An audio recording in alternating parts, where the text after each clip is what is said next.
मलूक शहजादा जो था एक मिस्र का शहजादा था। मिस्र का बादशाह था, शाह आसम का बेटा था, सैफ उसका नाम था। उसने जो ख्वाब देखा, ख्वाब दे विच इस झील को भी देखा और मिस्र से यहाँ तक रास्ता भी देख लिया और परी बद्र जमाल को भी देख लिया।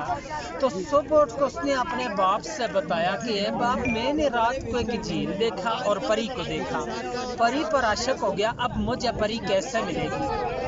उसके बाप ने बोला आपको तो परी नहीं मिल सकती, वो नारी है, आप खाकी हैं, वो आग की पैदाश है, आप मट्टी की, आपको और परी का मिलाप नहीं हो सकता। लेकिन वो बाप की नाफरमानी से कई साल जमाने घूमता फिरता, आखिर नारान में पहुंचा तो 12 साल रास्ते पे लगे थे। जब नारान में पहुंचा तो उसको अल्लाह वाला एक वली बुजुर्ग मिला। उस वली से पूछा कि मुझे परी कैसे मिलेगी। उसने बोला कि ये सामने वाली जो छोटी पहाड़ है, इसी की बैक साइड में एक खेमे की तरह पत्थर है, वो आप भी मौजूद है। उस पत्थर के साथ जाओ और 40 दिन का चिल्ला करो, अल्लाह की इबादत करो, 40वें दिन के बाद आपको परी का पता चलेगा। उसने जाकर इस पहाड़ के ऊपर 40 दिन का चिल्ला किया, अल्लाह की इबादत की। 40वें दिन के बाद 2 जिन्नात उसके कब्जे में आ गए। उन जिन्नातों ने सुलेमानी टोपी पहनाई तो झील के किनारे पर ले आए। वो किसी को नजर नहीं आता, उसको सब कुछ नजर आता है, क्योंकि उसने सुलेमानी टोपी पहनी है। तो 7 उसकी सहेली थी और 8वीं वही मलका बद्र जमाल परी जो ख्वाब में मिली थी।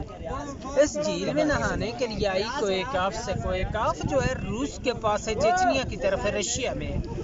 आकर सब ने अपना अपना लिबास उतारा तो इस झील में नहाना शुरू कर दिया। बद्र जमाल का लिबास जो था वो जिन्होंने उठा के शहजादे को दे दिया, शहजादे ने अपने कब्जे में कर लिया।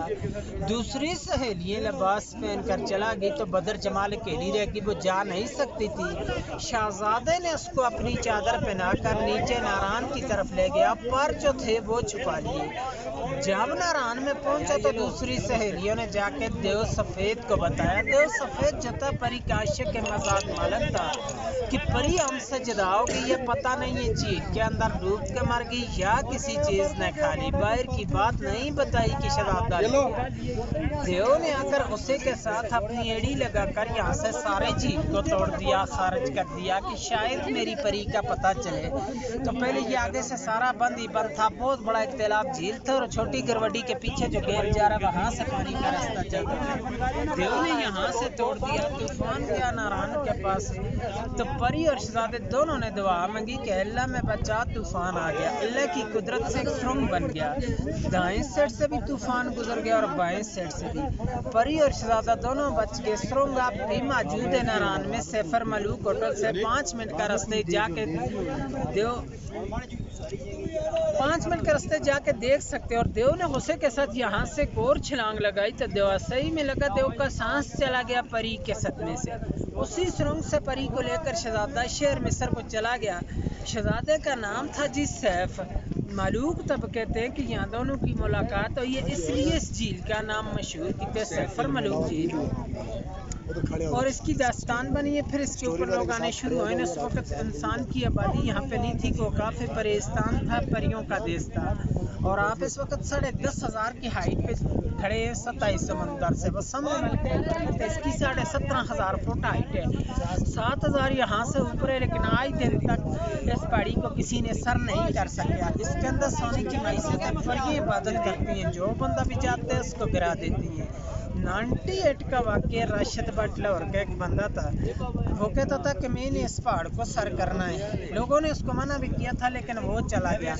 जाते हुए रास्ते में गिर के मर गया था। 13 दिन बाद उसकी डेड बॉडी मिली है मकामी लोगों को, उन्होंने उठा के नीचे भेजा। चांदनी रात होती है, चांद की 14वीं रात को परियां उतरती हैं इस झील में, लेकिन उन लोगों को नजर आती है कि जो चिल्ले गुजार हो या इबादत करने वाला बंदा। आम बंदा तो यही देख सकता है कि इन पहाड़ों का अक्स इसमें आ जाता है। बहुत ही खूबसूरती होती है, दिन जैसी रोशनी होती है, लोग आते नज़ारे करते हैं। और आज दिन तक ये झील की गिराई का अंदाज़ा भी किससे नहीं ले सके। एक अंग्रेज आया था, उसने 5 मन रस्सी लाई थी। उस वक्त गाड़ियाँ नहीं आती थी खच्चरों से, आगे 10 किलो कलवा बन के इसके दरमियान में कश्ती के थ्रू डालते रहे।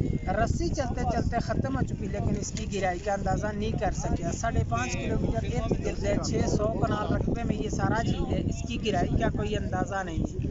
स्टोरी ख़त्म सर।